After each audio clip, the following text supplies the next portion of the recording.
Oleh karena di sini ditegakkan oleh Allah, "Ma ja'alna li basyarin min qablikal khuld," dan tidak kami jadikan li basyarin bagi seorang manusia pun min qablika dari sebelum engkau wahai Nabi Muhammad al khulda pada kekekalan. Enggak ada yang kekal termasuk engkau wahai Nabi Muhammad. Maka apakah jika engkau meninggal fahumul khalidun, mereka orang-orang kafir itu menjadi orang-orang yang kekal? Tidak kan jawabannya. Setiap yang berjiwa menyicipi mati. Menyicipi mati dalam artian ada dua ini. Sudah mati dihidupkan kembali oleh Allah Subhanahu wa taala. Pemaknaan yang kedua bahwa menyicipi mati karena begitu beratnya sakaratul maut. Makanya pas kemudian ada seorang aulia bermimpi sudah wafatnya Nabi Musa, "Wahai Nabi yang paling ringan matinya, bagaimana engkau mendapatkan kematian?" Jawabnya di dalam mimpi, "Kasyatin tuslatu hayya." Seperti sama dengan kambing dikuliti pada saat kambing itu belum sembelih, masih hidup.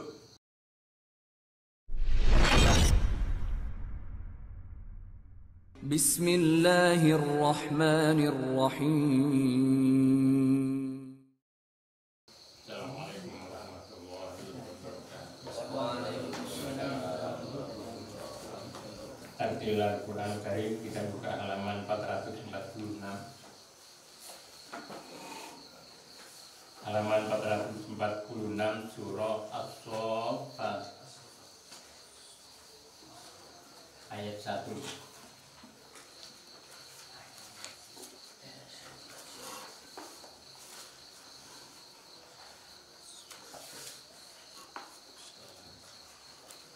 Sudah surah Yasin.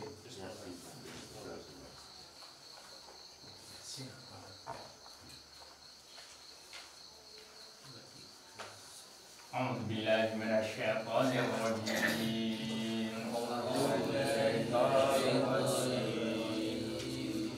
Bismillahirrahmanirrahim.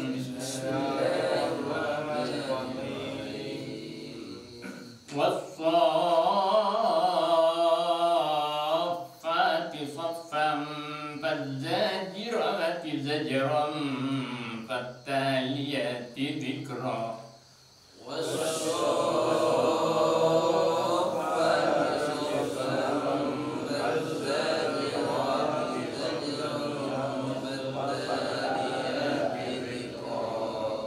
Fattaliyati dzikran inna ilahakum lawahid.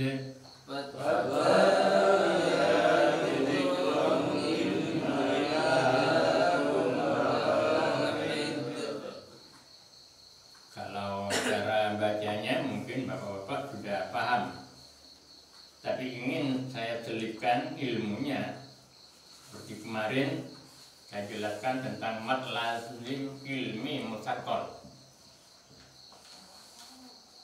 Mad lazim ilmi musaqqal artinya mad itu bacaan panjang, lazim itu pasti artinya wajib, ilmi dalam kalimat, dalam satu kalimat, musaqqal yang diberatkan karena ada tasdidnya.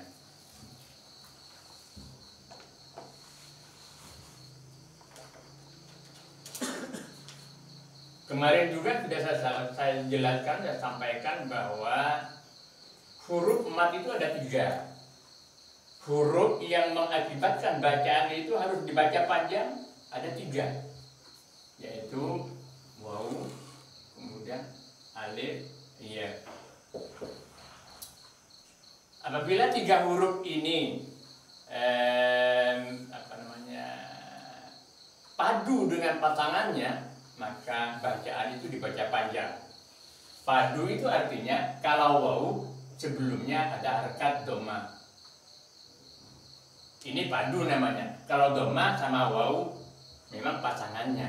Tapi kalau dhamma sama alif bukan pasangannya. Sehingga walaupun ada huruf mat, tapi ada dhamma yang di depan, itu tidak baca panjang. Kasroh juga begitu. Ini misalnya kasroh, kasroh. Ini bukan pasangannya. Kasroh dengan waw bukan pasangannya. Pasangannya waw dengan dhamma. Kalau dhamma dengan waw berpasang, bacaannya panjang. Bu, tu, ku. Tapi kalau kasroh Q nggak panjang. Paham Bapak ya? Ini fathah pasangannya. Jadi fathah ada alif.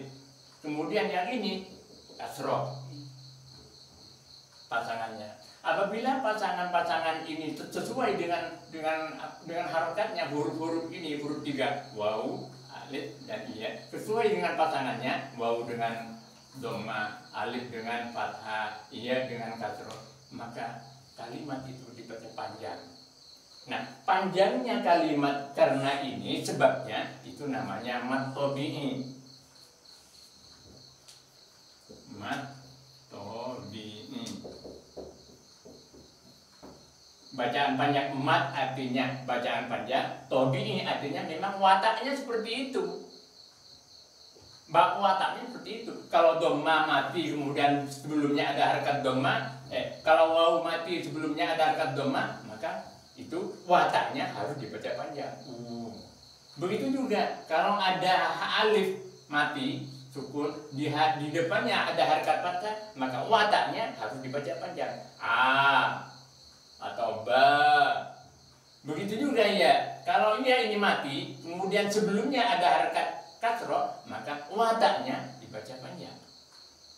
Karena demikian, mat yang seperti ini itu namanya mat tabi'i, mat yang memang wataknya dibaca panjang. Kalau waw mati ketemu dhamma, alif mati ketemu fathah, iya mati ketemu kasroh, itu wataknya memang harus dibaca panjang.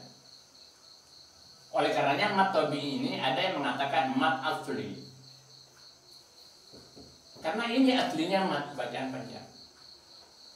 Adapun kemudian ada istilah mat arid, mat wajib, mat lazim dan seperti yang kita kaji, itu karena ada sebab-sebab tertentu. Ketiga-tiganya ini bertemu dengan sebab-sebab tertentu. Baru kemudian ada namanya mat lazim, ilmi mutakol yang kemarin. Seperti yang ini, seperti yang kita baca pada surat As-Saffat ini. Soalnya baca panjang dulu 6 harokat. Satu harokat itu satu ketukan. Nah, begitu. 6 kali. Jadi untuk nede ini sudah cukup panjangnya ini atau belum? Tinggal kita mengukur sendiri ketukannya. Ketukannya kita ukur sendiri. Wassafati soffa. Itu juga. Sama dengan waladhdallin.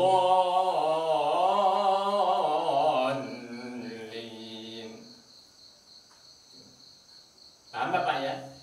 Ini mat lazim ilmi mutakol. Mutakol karena ada tasdidnya.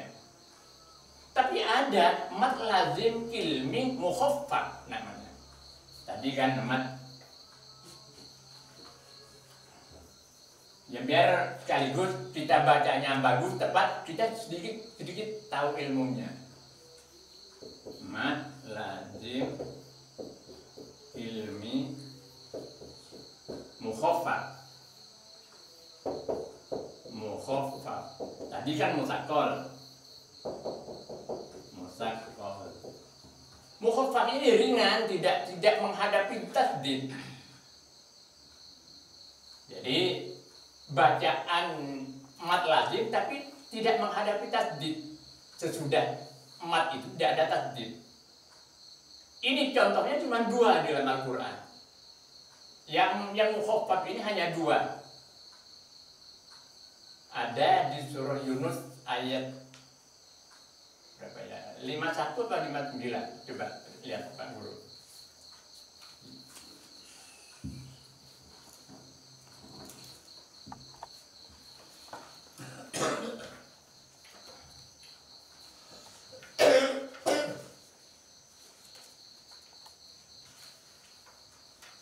Ada.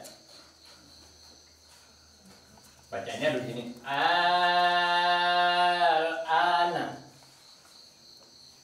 Al-ana.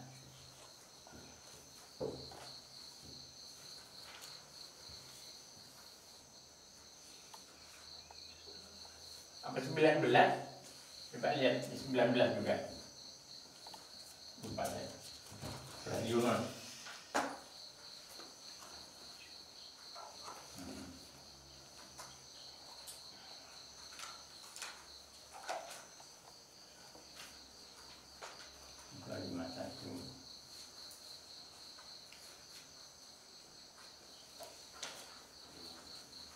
Oh iya, 51 Pak Guru.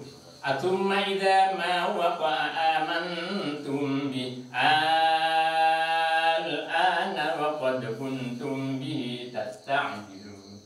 Ya. Dan 59 juga.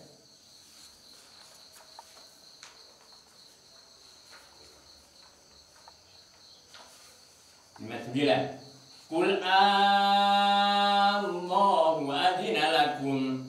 Oh itu yang mutakol itu.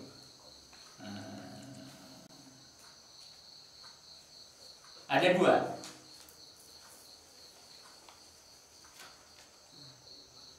Yaitu contohnya. Tinggal mencari nanti yang satunya ada di surah Yunus juga. Jadi hamzahnya dipanjangkan 6 harokat. Sama dengan walad dotnya dipanjangkan 6 harokat.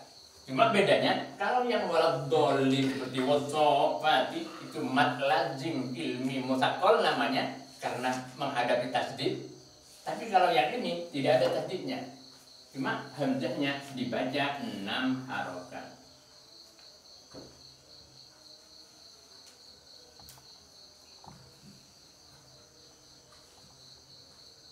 Kita lanjutkan.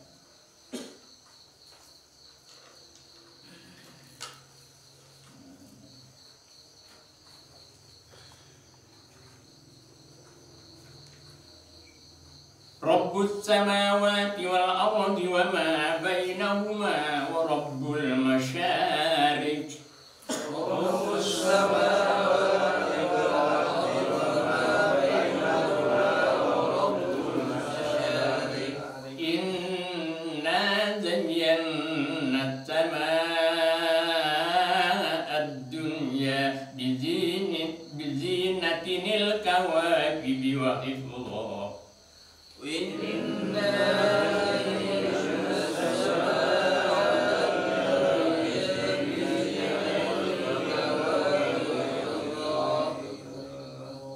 وحفظا من كل شيطان مارد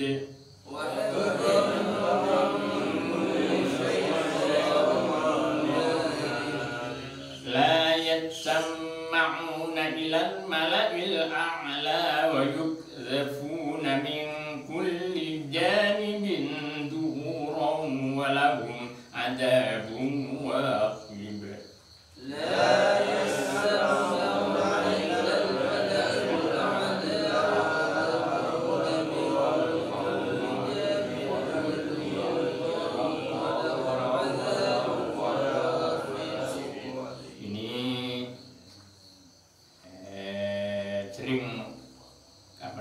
Terkecoh orang. Artinya dua. La yasma'una. Kalau tidak berhati-hati bisa jinnya tanpa tasdid. La yasma'una dibaca seperti itu.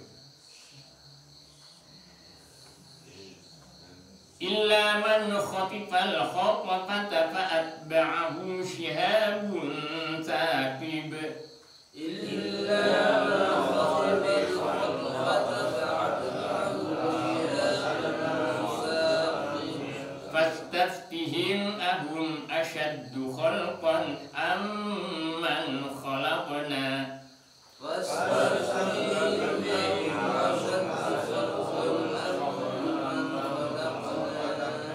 Inna khalaqnahum min tinil lazib.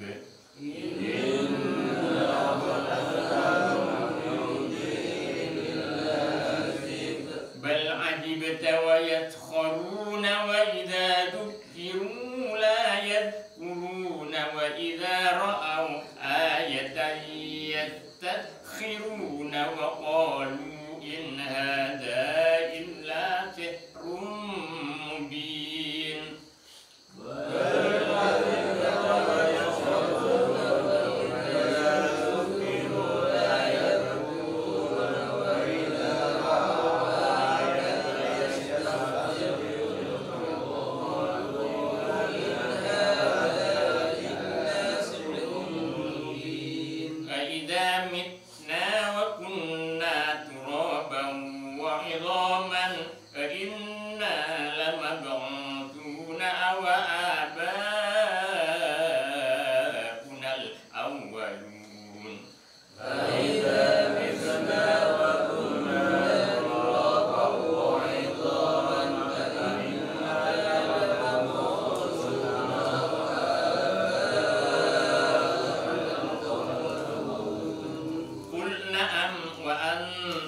داخرون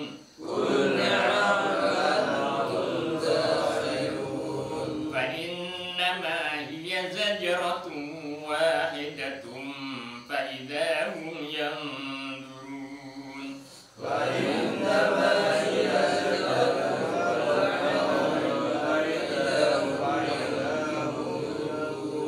وقالوا يا ويلنا هذا يوم الدين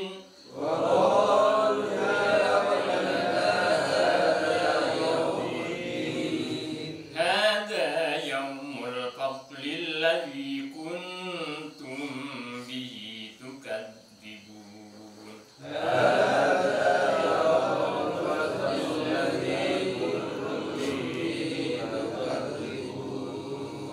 صدق الله العظيم.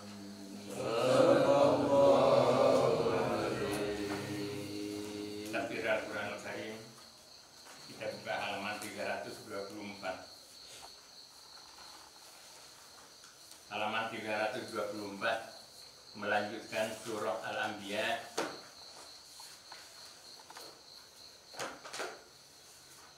ayat 31. Ayat 32. Sudah. Ayat 34 malah. Di bawah halaman 324 surah Al-Anbiya ayat 34.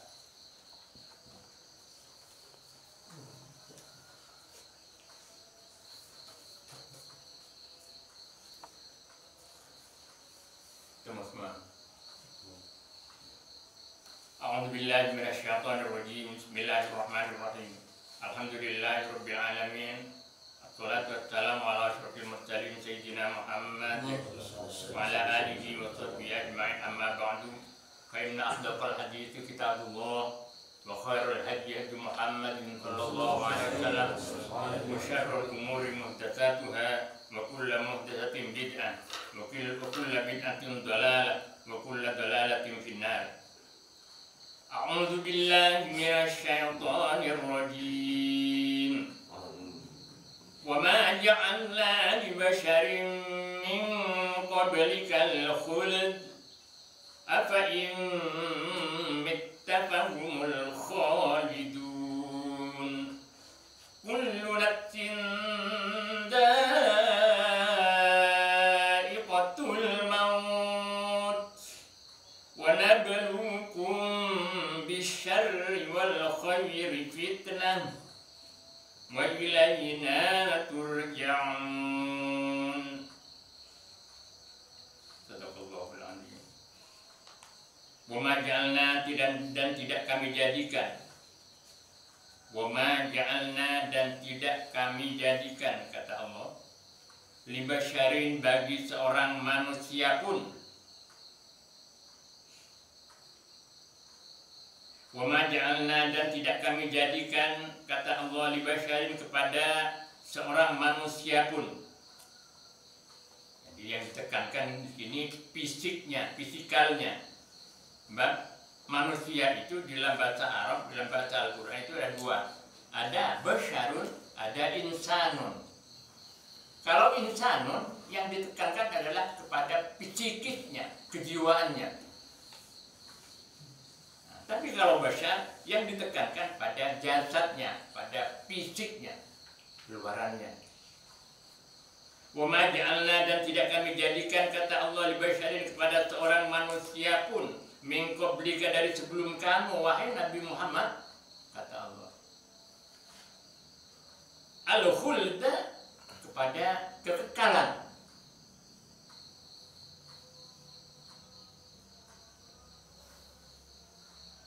Kami tidak jadikan kepada orang-orang yang sebelum engkau, wahai Nabi Muhammad, dan juga orang-orang yang sudah engkau, wahai Nabi Muhammad, kekal di dalam dunia ini, tidak mati-mati, hidup terus.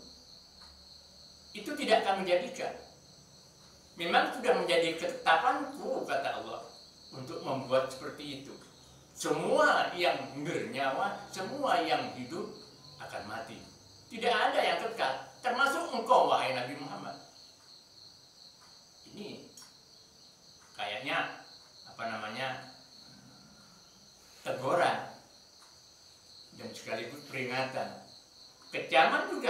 orang-orang kafir.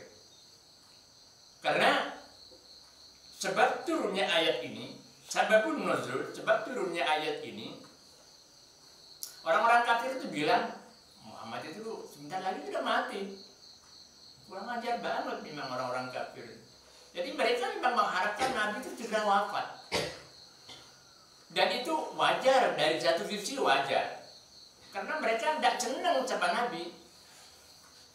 Sama kalau kita misalnya, kita nggak senang sama tetangga, sama teman, kemudian hati kita jelek, mantur, tiap muntur. Kan begitu. Mengharap segera mati. Mengharap segera mati. Dan itu dari satu sisi, ucapan orang kafir itu wajar, karena memang tidak suka sama Nabi. Tapi di sisi lain, mereka itu otaknya tidak pernah dipakai. Otaknya tidak pernah dipergunakan dengan baik. Bahwa apa yang disampaikan Nabi itu dalam untuk kepentingan manusia sendiri. Termasuk untuk kepentingan orang-orang musyrik, orang-orang kafir itu sendiri. Untuk kemanusiaan mereka. Bahkan di dalam ayat lain, di dalam surah At-Tur ayat 30, itu berbunyi am yakuna sya'irun natarabbasu bihi raibal manun. Am yakuna ayat 30 Pak Guru. At-Tur.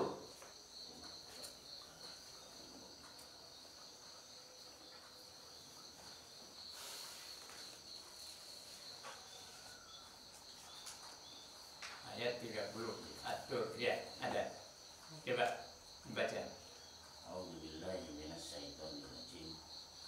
Am yaquluna sa'idun natarabbasu bihi raibal manun. Terjemahnya, bahkan mereka berkata, dia adalah seorang penyair yang kami tunggu-tunggu kecelakaan menimpanya. nah itu.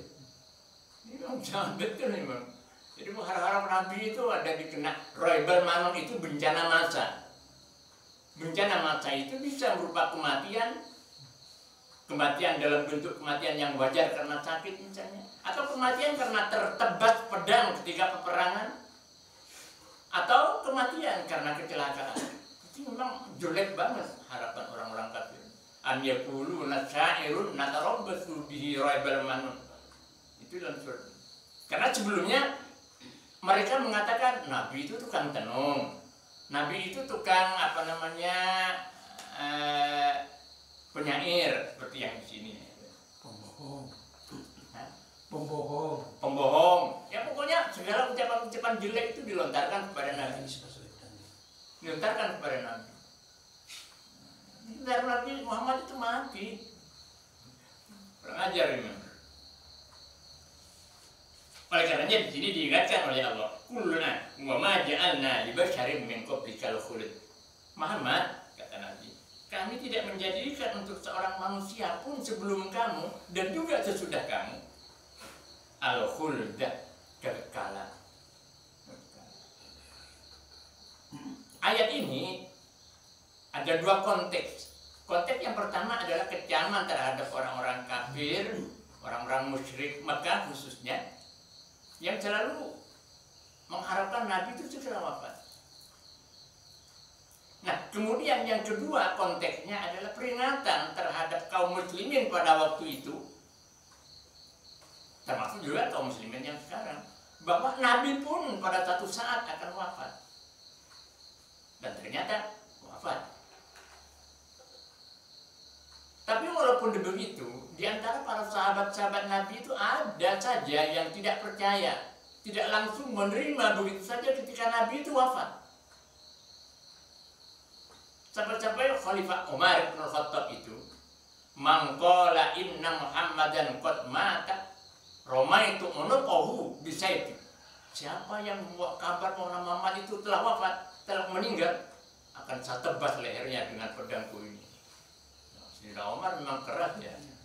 Mau setan iblis saja takut sama tidak Umar. Sampai di rumah-rumah itu ada tulisnya Umarul Faruq. Ya. Iya. Itu kan untuk biar jin tidak masuk ke rumah itu. Sampai ditakuti sama jin, sama setan-setan iblis Sayyidina Umar. Saking kerasnya. Tapi walaupun keras, mendengar bacaan Al-Quran leleh sampai masuk Islam. adiknya baca Al-Quran di tengah malam, bilang umat mendengar. Ini bukan ucapannya orang, bukan ucapannya manusia. Pasti Allah di luar manusia yang menyusun kalimat-kalimat. Akhirnya masuk Islam. Jadi siapa yang mengatakan begitu? Siapa yang mau kabar kepadaku bahwa Muhammad itu telah meninggal? Tak tebas lehernya dengan pedang. Bahkan ketika turun ayat yang terakhir, al-yawma akmaltu lakum dinakum wa atmamtu alaikum ni'mati wa raditu lakumul Islam dinan. Ketika turun ayat ini yang artinya pada hari ini, itu di Arafah. Turunnya di Arafah, di padang Arafah ketika wukuf.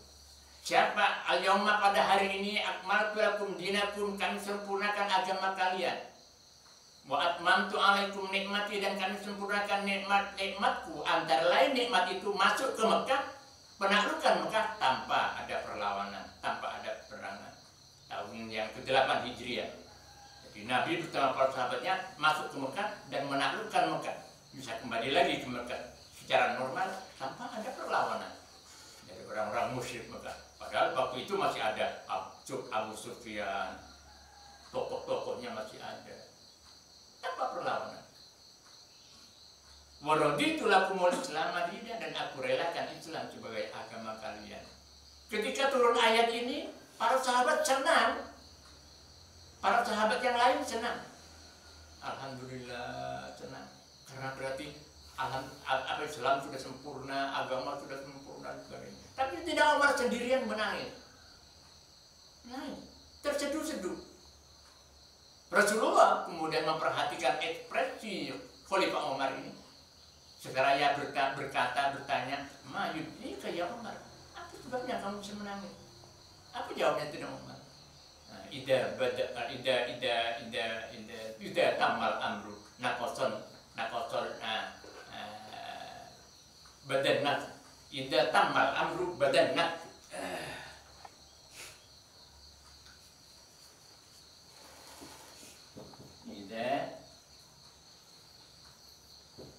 Tamal amru badan nafsu. Ida tamal amru, bila perkara sudah dinyatakan sempurna, maka akan tampak kekurangannya. Coba misalnya kita menyiapkan walimah, teroknya, kondisinya, kemudian kita sudah baik, sudah sempurna, pasti ada kekurangan di situ. Setiap sesuatu yang nilai kita sebagai sesuatu yang sudah sempurna, di dalamnya akan terdapat kekurangan. Begitu juga ketika Allah mengatakan bahwa Islam sudah sempurna, pasti ada kekurangan. Apa jawab Nabi, tanggapan Nabi? Qala sadaqta, benar kamu wahai Umar. Karena ini ayat ini, ayat akmaltu itu sebagai pengumuman bahwa Nabi sebentar lagi akan wafat. Tidak lama, kira-kira 1,5 bulan dari ayat ini. Jadi Khalifah Umar begitu firasatnya, begitu peka perasaannya, sehingga sahabat yang lain tertawa, tersenyum, sedangkan Umar sendirian yang kemudian menangis tersenyum. Nah, kembali kepada konteks ayat itu, wa ja'alna libasyari min qablikal khuld, apa imit atau umul khalidun, konteksnya dua itu tadi. Yang pertama sebagai kecaman kepada orang-orang kafir Mekah, orang-orang musyrik. Yang kemudian yang kedua peringatan terhadap kaum muslimin bahwa Nabi pun akan wafat. Nah, ketika seperti ini, sempat goncang ini wafatnya Nabi ini. Sempat goncang, sampai ada banyak yang murtad ketika Nabi wafat itu. Nah, Khalifah Umar orangnya yang lembut, kemudian masuk ke kamar, ke ruangan Nabi ketika wafat itu, kemudian mencium keningnya. Ya Habibi, tifta hayyan wa maita, wahai kekasihku, engkau tetap baik dalam keadaan hidup maupun telah wafat, lebih baik. Dicium. Nah, kemudian Sayyidina Umar datang keluar, naik mimbar, pidato, sahabat-sahabat dikumpulkan semua, dikumpulkan oleh Abu Bakar, oleh sahabat Abu Bakar, dikumpulkan pidato.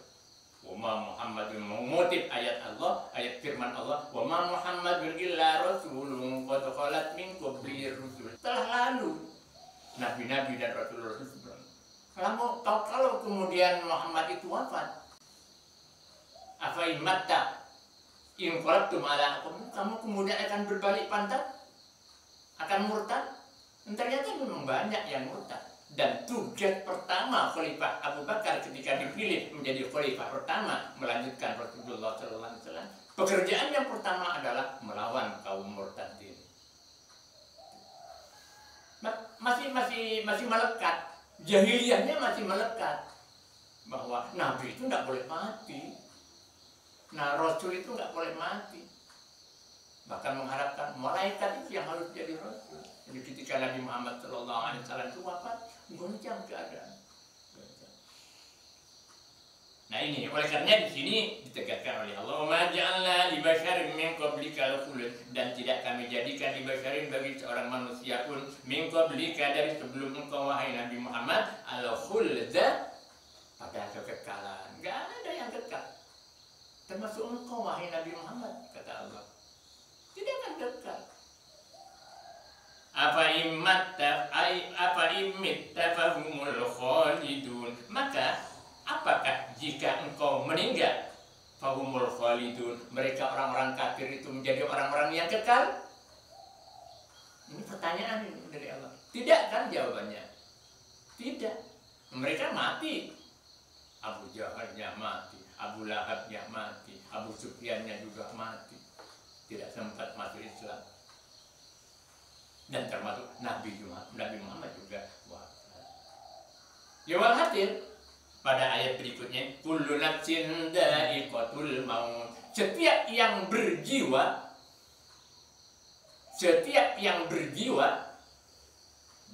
saya baca di tafsir ini diartikan yang berjiwa karena bisa juga diartikan yang bernyawa. Kalau yang bernyawa kan termasuk binatang.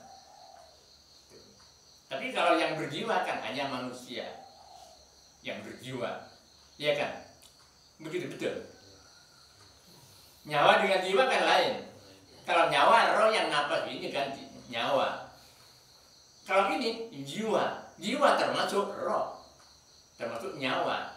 Jadi kalau yang bernyawa belum tentu berjiwa, tapi orang yang sesuatu makhluk yang berjiwa di dalamnya sudah bernyawa. Kan begitu. Nah, kullu nafsin dha'iqatul maut. Setiap yang berjiwa, dha'iqatul maut, merasakan mati, menyicipi mati. Jadi yang berjiwa artinya manusia, matinya itu sementara, menyicipi saja. Orang Arab Sain kan tak sampai kenyang. Selesai. Jadi menyicipi mati. Paham Bapak ya? Kullu nafsin, setiap orang yang berjiwa, makhluk yang berjiwa artinya manusia. Dha'iqatul maut, menyicipi mati, rasain. Karena kenapa disebut menyicipi mati? Tidak mati begitu saja. Kullu nafsin mata. Tidak, tapi di sini Allah kalimatnya menggunakan dha'iqatul maut, menyicipi mati. Menyicipi mati dalam artian ada dua ini penafsirannya. Dha'iqatul maut, menyicipi mati dalam artian sesudah mati dihidupkan kembali oleh Allah Subhanahu wa taala. Ini pemahaman yang pertama. Sudah mati dihidupkan kembali oleh Allah Subhanahu wa taala. Dihidupkan kembali untuk ditanyakan pertanyaan malaikat-malaikat mungkar nakir itu. Dan kelak ketika teropong itu ditiup, dihidupkan kembali pada terjadinya kiamat. Itu pemaknaan yang pertama. Pemaknaan yang kedua, bahwa merasakan mati, menyicipi mati karena begitu beratnya sakaratul maut. Begitu kejamnya, begitu sulitnya ketika manusia mengalami sakaratul maut. Perihnya yang tak terperikan, sakitnya, sulitnya. Sampai di dalam surah apa itu? Surah Qaf ayat 19. Waja'at sakratul maut bil haqq, dzalika min utahid, dzalika ma kunta min utahid. Waja'at sakratul maut bil haqq, Dan sakaratul maut itu akan datang, pasti akan datang. Karena kematian itu pada hakikatnya manusia yang mati atau binatang yang mati berpisahnya roh dari jasad. Ya kan? Yang namanya kematian itu apa? Ayo. Kan berpisahnya roh dari jasad. Baru kemudian seseorang itu mati. Kan begitu. Nah, pada saat roh ini akan berpisah dari jasad, di sini yang disebut sakaratul maut. Perih. Kemudian begitu sulitnya. Oleh karenanya setiap kita sholat, kita selesai sholat, kita berdoa, Allahumma hawwin alaina fi sakaratil maut. Allahumma hawwin alaina fi sakaratil maut. Ya Allah, ringankan kami dalam menghadapi sakaratul maut. Semua akan merasakan itu. Sakaratul maut ini. Ya bayangkan, nyawa akan lepas dari kita. Jangankan sampai situ, kaki kena duri aja sakitnya luar biasa. Nah sekarang nyawa akan dilepas. Jadi sakaratul maut, wajah sakaratul maut bilhaq, dzalika min ma kunta min mutaid. Itulah peristiwa yang kau selalu lari dari kematian itu. Kita watak manusia, naluri manusia selalu lari dari kematian. Terus ya. Bahkan kalau syairnya Abdul Mu'id, Pak Guru, aku ingin hidup 1000 tahun lagi. Nah, iya kan? Abdul Mu'id, sastrawan abad 20, tahun 20, iya. Khairul Anwar. Oh, Khairul Anwar, ya. Aku ingin hidup 1000 tahun lagi. Kalau 1000 tahun kan berarti orang-orang pada mati semua, dia hidup sendirian, nggak enak juga kan. Yang lain mati semua, kemudian kita, si A sendirian hidup, kan nggak enak. Itu sakaratul maut. Masya Allah. Perihnya luar biasa. Nah, berkaitan dengan ini, ada 2 nabi yang begitu akrab dengan malaikat maut, yaitu Nabi Musa dan Nabi Ibrahim. Akrab sekali. Kanca, sering sambang main, makdana apa tugas menyerang. Jadi Musa tanya ke malaikat Azrail, apa sudah ditugas oleh Allah untuk nyabut nyawa saya? Enggak, main-main aja. Nabi Ibrahim juga begitu. Begitu malaikat Azrail datang kepada Nabi Musa, kemudian, nah kali ini aku datang, Musa ditugas oleh Allah untuk nyabut nyawa kamu. Nyabut nyawa? Ya sebentar, sama pamit dulu pada istri, pada anak-anak mau pamit dulu. Nangis semua, terdakwa Musa pamit. Nangis, ya manusiawi. Nangis. Setelah keluar pamit selesai, ayo dari mana nyawa saya akan diambil? Dari mulut. Loh, mulut saya baca kitab Taurat, mulut saya dipergunakan untuk membaca Taurat, kitab suci yang diturunkan dari Allah.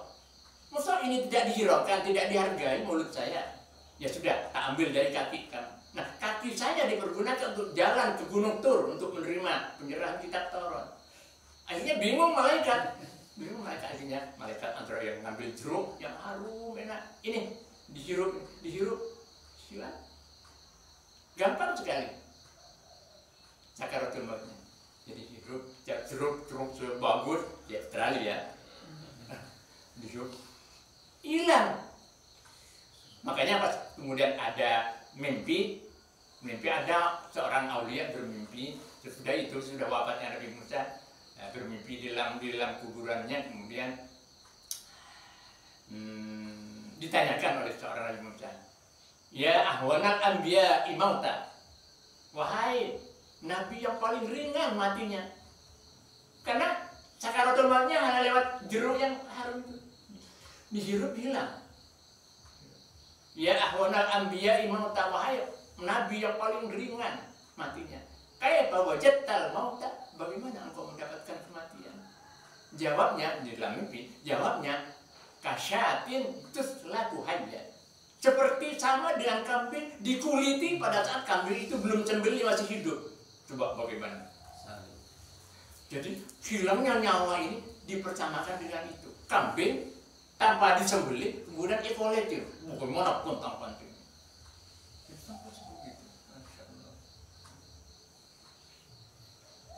Kalau Nabi Ibrahim lain lagi. Malaikat Azrail datang kepada Nabi Ibrahim. Apa Azrail? Main-main ya? Enggak, ini saya tugas ini memenuhi tugas negara ini. Untuk nyambut nyawa kamu. Hah? Nyambut nyawa? Tahu saya kamu. Karena kebetulan ke Nabi Ibrahim, dibentak oleh Nabi Ibrahim. Tahu saya kamu. Nah, terus apa kamu? Saya ini diangkat oleh Allah menjadi Khalilullah, kekasih Allah. Karena Nabi Muhammad itu Habibullah, gelarnya. Kalau Nabi Ibrahim Khalilullah, kekasih Allah. Yang masa kekasih akan membunuh kekasih, kata Nabi Ibrahim. Saya ini kekasihnya Allah, namanya Allah yang beri bintang ke saya. Saya sebagai Khalilullah. Masa kekasih akan membunuh kekasihnya?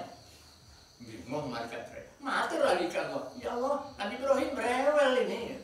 Rewel gimana? Iya. Mentang-mentang Nabi Ibrahim diangkat oleh Tuhan sebagai Khalilullah, kekasih Allah, kemudian tidak mau dia. Ya bilang aja ke Ibrahim ini kembali. Ya masa kekasih tidak rindu ketemu dengan kekasihnya? Kata Allah dijawab. Masa kekasih tidak rindu ketemu dengan kekasihnya? Kan rindu tentunya. Bilang kembali dari Ibrahim. Azrail, malaikat maut kembali dari Allah, kembali. Jawabnya Allah begini, Nabi Ibrahim, gimana? Ya masa kekasih, seorang kekasih, kemudian dipanggil kekasihnya tidak mau datang, kan nggak rindu namanya, bukan kekasih namanya itu. Oh ya sudah, akhirnya diambil Nabi Ibrahim. Itu kisah-kisah sufi tentang peristiwa berpisahnya roh dari jasad. Yang paling penting, kita tidak usah terlalu takut dengan kematian. Kita berdamai saja dengan kematian. Sebab kalau kita menganggap kematian sebagai ancaman yang menakutkan, kita akan melupakan kematian itu sambil terbenam dalam kenikmatan kehidupan dunia ini.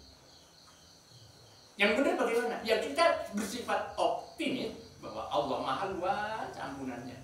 Tidak usah terlalu takut dengan kematian, karena semua makhluk yang hidup pasti akan mati. Yang paling penting kita mempersiapkan bagaimana menghadapi sakaratul maut, kematian, dan juga peristiwa-peristiwa sesudah kematian. Ini peringatan bagi kita juga ini. Kullu nafsin dha'iqatul maut. Setiap yang berjiwa dha'iqatul maut akan mencicipi mati, akan merasakan mati. Wa nabluukum bisyarri wal khairi fitnah, wa nabluukum, dan kami menguji kepada kalian bisyarri dengan keburukan, wal khairi dan dengan kebaikan, fitnah sebagai ujian. Kami mencoba. Wa nabluukum, dan kami menguji kepada kalian, kepada engkau bisyarri dengan keburukan. Artinya menguji dengan sesuatu yang kamu nilai itu sebagai keburukan. Sebagai keburukan. Misalnya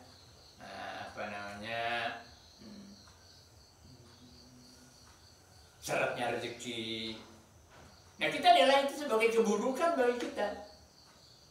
Dagangan tak padu, itu kita nilai itu sebagai keburukan bagi kita. Walau khair dan kebaikan rezeki lancar, kesehatan terjamin, sebagainya. Itu kita nilai sebagai satu kebaikan. Itu sebetulnya ujian dari Allah. Parangin melarat, ujian dari Allah. Parangin senang, ujian dari Allah. Kenapa? Karena di situ ujiannya untuk melihat Allah dalam kenyataan tentang kesabarannya, dan ingin melihat Allah secara kenyataan tentang bersyukurnya. Kalau diberi musibah, ujian yang keburukan, bagaimana, apa sabar dia atau enggak? Kalau diberi kesenangan, diuji oleh Allah, apa bersyukur dia atau enggak? Jadi itu di dunia ini, hidup di dunia itu penuh dengan itu. Wa nabluukum, dengan ujian keburukan dan ujian kebaikan. Cuma rata-rata orang itu tidak mampu menghadapi ujian itu bila ujian itu dari kebaikan. Bila diuji dengan kebaikan, terlena. Rata-rata terlena. Waduh, kelancar, rezeki lancar, terus semua fasilitas hidup ada. Nah itu pun sering orang tidak bersyukur. Tapi kalau diuji dengan keburukan, rata-rata orang mampu bersabar. Mudah-mudahan kita termasuk orang yang bersabar ketika mendapat ujian, dan termasuk orang yang bersyukur ketika diberi nikmat kebaikan oleh Allah Subhanahu wa Ta'ala. Wa ilaina turja'un, dan hanya kepadaku, hanya kepada kami, kata Allah. Jadi wa ilaina, dan hanya kepada kami, tidak kepada yang lain. Turja'un, kamu sekalian dikembalikan. Oleh karenanya inna lillahi wa inna ilaihi raji'un. Itu ucapan-ucapan yang apa namanya, yang mempunyai nilai yang berat bagi keimanan kita. Nah, kita perbanyak aja pakai inna lillahi wa inna ilaihi raji'un, inna lillahi wa inna ilaihi raji'un. Terutama ketika kita kena musibah atau orang lain terkena musibah. Karena dengan pernyataan itu iman kita percaya kepada takdir, percaya kepada kehendak Allah dan peraturan Allah. Saya rasa itu Bapak kajian kita pada hari ini.